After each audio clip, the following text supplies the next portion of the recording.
Hi everyone, my name is Leanne and today I'm bringing you the... what number are we on? The fourth episode of my Rainbow series. This series is basically an excuse for me to talk to you about some books that I don't normally get the chance to talk to you about. Maybe they're not all-time favourites, so I don't talk about them all the time. Maybe they're books that I read quite a while ago. Because we are now in the midst of the Irish Readathon, I thought, of course, it was time to show you 5 green books from my shelf. Every year for the Irish Readathon we set the challenge of reading a green book. This doesn't even need to be an Irish book. In fact, none of the books I'm going to be talking about today are Irish books, and maybe that's not that common. Maybe it's just too much of a stereotype to be an Irish author with a green book. The first book I'm going to talk to you guys about is What a Way to Go by Julia Forster. This is one of the few books that I have reread multiple times. It is set in 1988 and we follow 12-year-old Harper. Something that is really cool about this book is the 1980s music. Like, it just totally feels like this book has a soundtrack. She lives in England, she lives in the Midlands, she's from quite a working class background. I think the author really captures what that community is like. Harper is also dealing with her parents' divorce, with her parents starting to see other people. Harper is starting to tiptoe into like political activism, which is just such a joy. One of my absolute favourite things about this book is the fact that, you know, Harper is 12 years old. Lots of things are changing for Harper. And in this book, she gets her first period and she's with her dad at the time, and her dad has to deal with the situation, and it's just one of my favourite aspects of any book ever. It's a book that I think went under a lot of people's radars and didn't get the hype that it deserved. It's a few years old now, but I just want to push this book into everyone's hands, which is why it's so great to get the opportunity to talk about it here. I have another children's book which is quite different, and that is Asha and the Spirit Bird by Jasbinder Bala. This is a middle grade book that is set on the foothills of the Himalayas. Asha's family are kind of struggling to make ends meet. Her father works in the city and he will quite regularly send his money back to support the family, but one day he stops. A ruthless moneylender ransacks their home, and Asha's mother is starting to talk about them moving away and moving to the UK. Asha and her best friend then venture into the jungle trying to get to her father and find out what happened to him. They encounter a number of dangerous and magical elements along the way. And you know, if we're focusing on book covers, I mean, can we talk about this? Because it is stunning. Next, I have a classic work of science fiction, and that is Herland by Charlotte Perkins Gilman. This is about what happens when 3 American men wash up on this island and they come to realize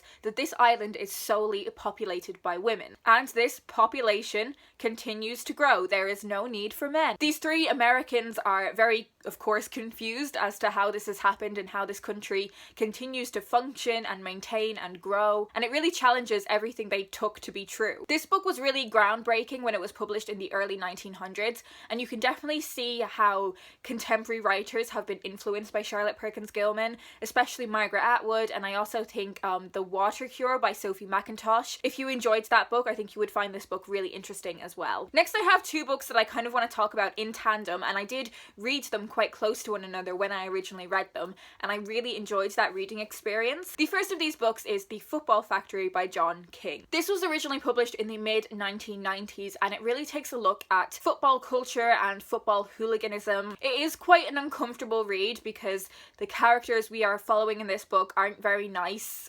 They definitely use a lot of inappropriate language. They also have really horrible opinions about Black people, about women, and articulate those opinions. Supporting a football team is something that really unites them and gives them a sense of community, but it also brings a lot of conflict, you know, with opposing teams. And it gives them a real opportunity to vent a lot of the pent-up anger that they have, which, you know, is leading to this idea of football hooliganism. But what is really fascinating about this book is that it doesn't dismiss the concerns of these hetero, white, cisgender men. It doesn't dismiss them as idiots. It doesn't dismiss them as being unimportant. It really examines why they feel so disenfranchised. What political and social circumstances have led them down this avenue of prejudice and of violence. How these men wouldn't benefit from conservative beliefs, but equally they feel excluded from more liberal left-wing views, because to them, a lot of these people that are expressing these views all look the same. They are all remarkably privileged,